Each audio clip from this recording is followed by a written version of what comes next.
Hi, I'm Jasbinder Bilan and I'm the author of ASHA and the Spirit Bird. ASHA and the Spirit Bird is about 11-year-old ASHA who lives in the foothills of the Himalaya, and she goes on a quest with her best friend Jeevan in search of her missing father. And they go over the mountains, and throughout this very dangerous journey she's guided by the spirit of her grandmother, her Naniji, in the form of a lammergeier, a bearded vulture. And tonight I'm going to read to you the very first chapter. I hope you enjoy it. I crouch close to the bittersweet straw in the cowshed, last night's strange dream racing through my heart. The cows shuffle to make room as I steady myself and duck low along the floor. I prise my fingers under the heavy stone, pulling out the small wooden box. My hands tremble as I lift the lid, carefully unfold Papa's last letter and trace his address across the fragile yellow paper. 102 Connaught Place, Sandapur. He's been working away for 8 long months, and I don't know why he hasn't written since the half moon in May, 4 months ago.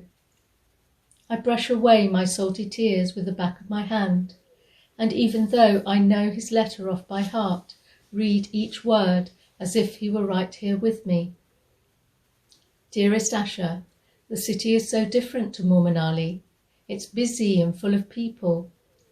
Working in the factory isn't too bad, but I'd much rather be home with you all. I know you'll be studying hard at school and helping Ma.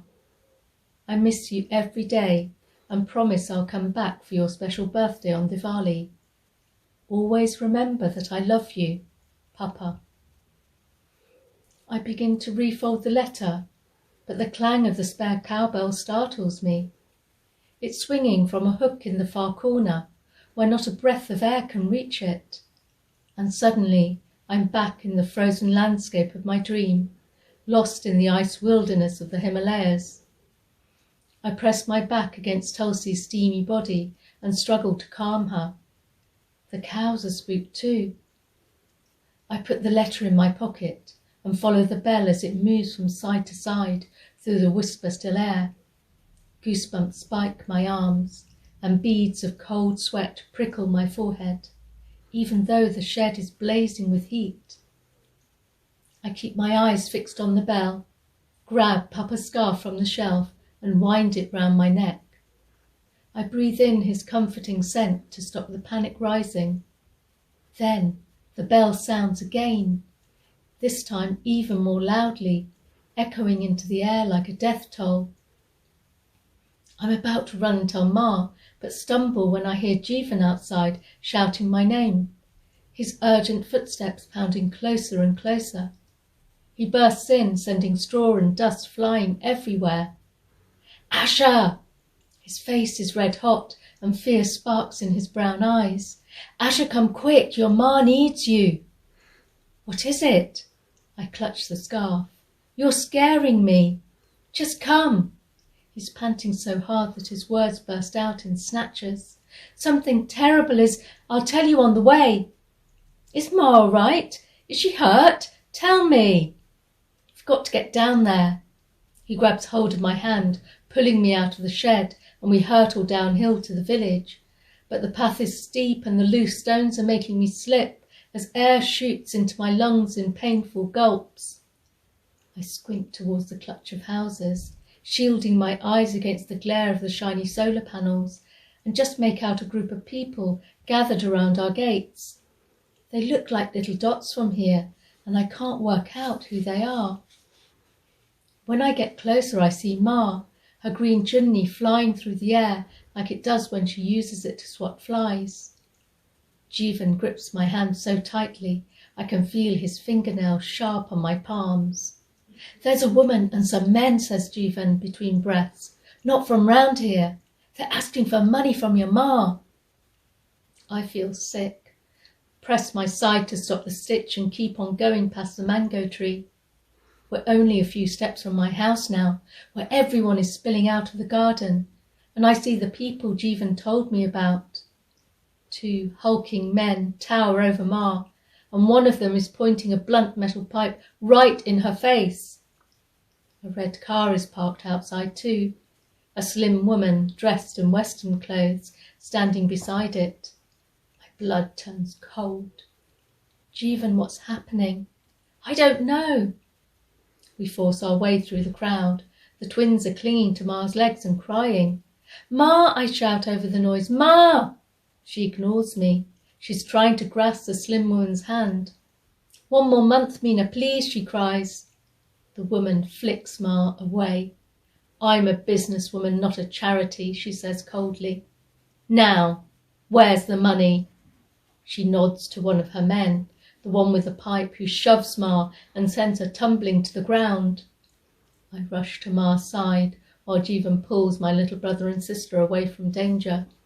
His mother, who's watching with the other neighbours, scoops them both up. Ma stands and brushes the dust off her clothes.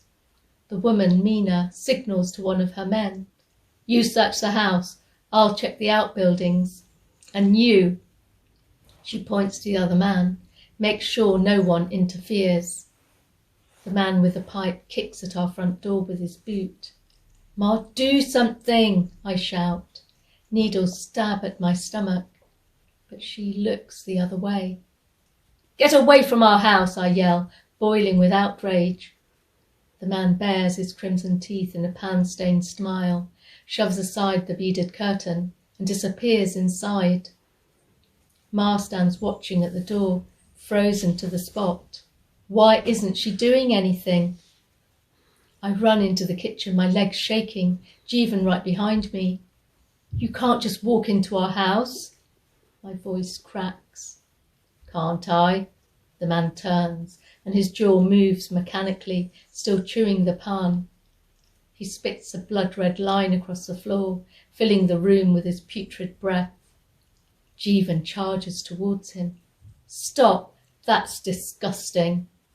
A fierce admiration bubbles inside me as my friend and I exchange a look, swift as a heartbeat. Jeevan, be careful. I grab him by the arm. Don't go too close. The man's mouth twists into a strange grin as he drops the pipe on the floor. Where's your pa when you need him? He sneers. Probably in some toddy shop spending all your money. And I bet he's never coming back. My papa doesn't even drink. I'm filled with anger. And if he was here, you wouldn't dare to come anywhere near our house. He knots his eyebrows together over his beetle black eyes and goes to the latticed cupboard door where Ma keeps the crockery. Is this where you hide the valuable stuff? He looks inside, but nothing in there is worth much. He sweeps everything out, knocking my best blue cup off the shelf. It clatters to the ground, smashing to pieces. He storms past Jeevan, who stumbles backwards onto the floor. Leave him alone, I cry, and without thinking, throw myself at the man and kick him as hard as I can. You little swine! He grasps me by the wrist and shakes me violently. When he finally lets go, my knees buckle as fear swamps me. Ma runs in, pulls me towards her. Please stop this. We have nothing to give you. There's nothing valuable in here. Ma's neck is bare, and I realise they must have already forced the gold pendant from her. Mina sweeps through the door and looks around, wrinkling her nose. She knows what she's looking for. Her eyes catch on our brass pot. She reaches into it and brings out the key to the old tractor, which she must have seen in the outhouse. We'll take this as interest, she says to Ma, dangling the key for a moment before tossing it to her thug. But I'll be back for the full repayment. She walks out of the house. Interest, repayment. The words spin around in my head, but I can't make sense of them. The only thing I'm sure about is that she's taking the tractor. No, not Papa's tractor, I shout after Mina, sprinting into the garden. How will we do all the hard farm jobs? Mina is sliding into the driver's seat of the red car. Her men climb onto the tractor. The engine starts with a splutter, followed by an ear-piercing screech. No, I cry, unable to keep the sobs from escaping. No! Mina winds down the window of her sleek car and fixes Ma with a stare. We'll be back for the money by nightfall on Diwali. If you don't have it, we're taking the house. She accelerates out onto the road before Ma can reply, followed by the tractor. Ma, I scream, don't let them steal it. My words are drowned out by the engine noise and the neighbours shouting. Jeevan joins me and we run past Ma, past the neighbours, following the vehicles onto the road. My lungs burn and my legs ache. They're too fast. We can't stop them. Jeevan swears at them, his face livid, his eyes full of fire. His words shock me, even in this moment of hopeless fury, but I let them hang in the air. The car and the tractor head along the twisting road that leads away from the village, throwing dust onto the ripening barley fields, the engine noise getting fainter and fainter.